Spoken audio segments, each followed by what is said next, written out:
There's a broad category of chemical reactions that we classify as an oxidation reduction reaction. Now, oxidation reduction we abbreviate as simply redox because that's a much easier thing to say than oxidation reduction reaction. And it basically involves any type of reaction that involves a transfer of electrons. So one element is going to lose those electrons, it will be oxidized. Another element in the chemical reaction will gain those electrons, and they are called reduced. Now, in order to identify what is oxidized and what is reduced, we have to assign oxidation numbers.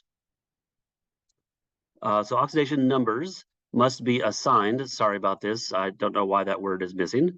Must be assigned for all of the elements in the chemical reactions. We're going to have to identify their oxidation numbers for the left side and on the right side, okay? A redox reaction is going to be occurring when an element undergoes a change, either a gain or a loss in their oxidation numbers. All right. Now, if you look at the bottom, what we have here is, I'm going to look at this first row right here. It says an uncombined element. The way I often say that is an element by itself. Sodium, oxygen, hydrogen, iron, copper. Any element like that will always have an oxidation number of 0. Any element by itself, not in a compound, is always an automatic 0. Okay, so that's really easy. The monatomic ions, which are just basically an element with a charge, the oxidation number will be exactly what the charge says. For example, copper with a +2 charge, the oxidation number is +2. Sulfur with a -2, the oxidation number is -2. So you get the idea. This is where it gets a little bit more complicated. Oxygen in most compounds is going to have a -2, which is not surprising because oxygen right there on the periodic table always has a -2, so that's no surprise. But when it's in peroxide, it would be a -1. So we need to be careful if it's Na2O2, H2O2, again, it repeats for some odd reason, then that would be a -1. So just be aware of that. Down here again, hydrogens, like it says here, in most compounds would be a +1, which again is no surprise because hydrogen right there is always a +1. So that's, again, not surprising. But if it's in a metal halide, which is where it's on the backside, followed by or in front of it would be a group 1 metal, then it would actually take a negative charge. So again, that's just something we need to be aware of, that it can potentially be a -1. Now, you're saying that's kind of weird. You're right. You'll see here very shortly that when we get into this, well, they can be a little bit different than your typical charge that we've been talking about all semester. I want to point your attention right here that the overall charge of a compound is always going to be 0. The only time that's not true is when the overall charge of the compound has, well, a +1, a -2, +3, whatever it may be. Polyatomics are a very good example of that. Polyatomic ions, for example, phosphate, PO4. Well, the charge of PO4 is a -3. So guess what the oxidation number is? A -3. All right, so let's go ahead and practice with some of these oxidation numbers. So I'm going to go down to the next page. Here we are. So oxygen here. Oxygen, of course, is by itself, so its oxidation number would be simply 0. Here we have ammonia. Ammonia is NH3, or nitrogen trihydride, as you guys all might know it. The hydrogen, again, is a +1. Now, notice there are 3 of them, so collectively the right side is going to be a +3, so the nitrogen, again, is going to be a -3. Again, not terribly surprising because hydrogen's a +1, nitrogen right there is a -3. So they collectively, if I add those up together, 1 - 3 and 3 +1s, the net charge is 0. Again, that's just kind of the way that the oxidation numbers work. Here we have copper chloride. Chlorine is a -1, but there are 2 of them, so them together must be canceled out by a +2 for the copper chloride. So it's copper 2 chloride. They together, again, because there's 2 chlorines, gives you a net charge of 0. Hopefully you're seeing the pattern here. Here we have ammonium, NH4 with a +1 charge. The hydrogen, excuse me, is a +1. Notice there are 4 of them. In order to have a +1 charge, then we cannot get back to 0. So the nitrogen still has to be a -3 because nitrogen's a -3. Each hydrogen's a +1. If I add that all together, I end up with a +1 charge, which again is shown right there. So they do not cancel out, unlike this one right here. They're going to still have a +1 charge because, again, that's the charge of our polyatomic called ammonium. The next one, we have dinitrogen monoxide. Oxygen's a -2.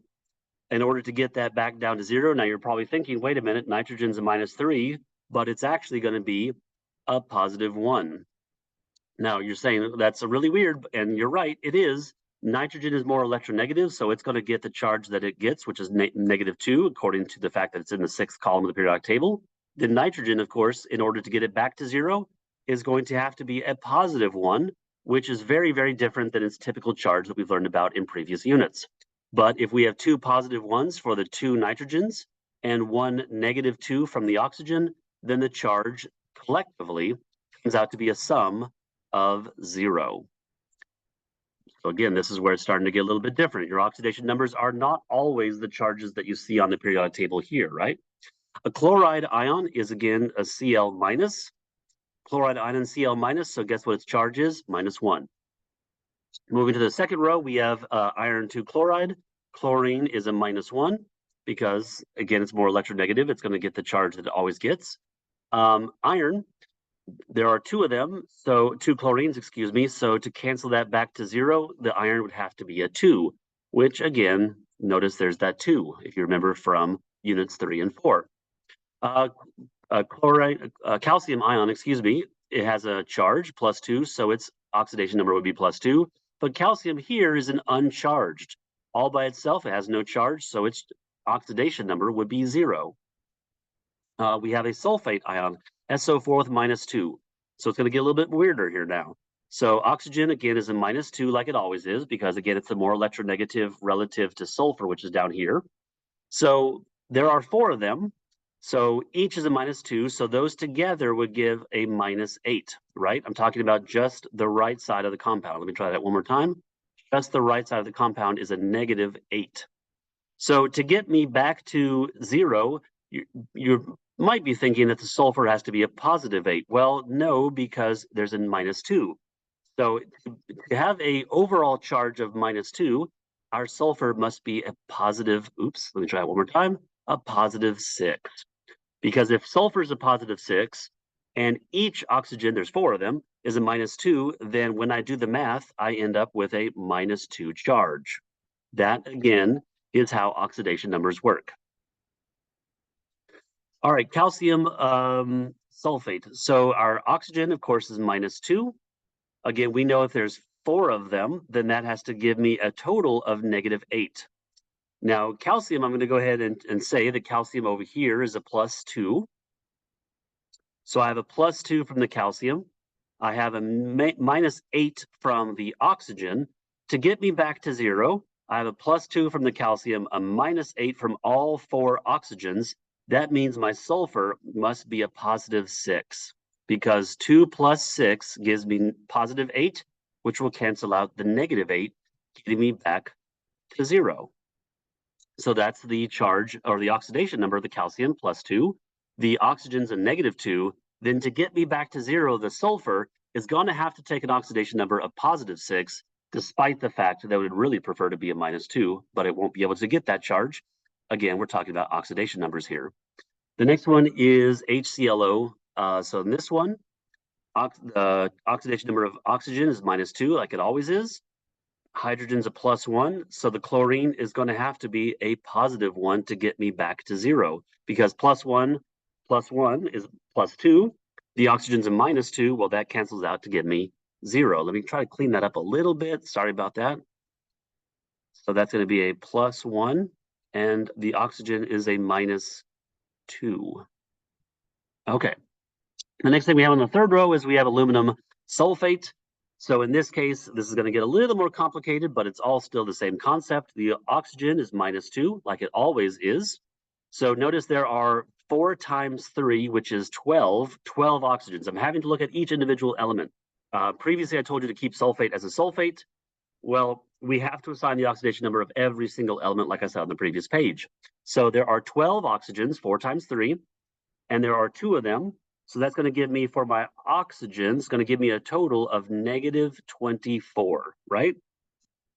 Now my aluminum is right here. It's going to be a +3. Now there are 2 of them, so that gives me a +6 overall. So if my oxygens are negative 24 and my aluminums are positive 6, then what does my sulfur have to be in the middle in order to get me back to 0? Well, overall, it would have to be what? 18, right? Because 24 minus 6 is 18. It'd have to be 18, but remember there are 3 sulfurs because of this 3 outside the parenthesis. So if there's 18 is what it needs to be total, and there's 3 of them, 18 divided by 3, excuse me, is a positive 6. So the aluminum, it has a total of 6. Let me go ahead and clean that up. Sorry, so let me make that a little bit more clear. That would have to be a positive 18 because plus 6 plus 18 gives me positive 24 to give me back down to 0, which means, let me go ahead and clean that up again. Sorry, guys, this is kind of hard to write really small. That is going to be a negative 2. That's going to be a positive 3. Wow, 3. So then my sulfur, again, divided by 3, because there's 3 of them, would have to be positive 6. Okay?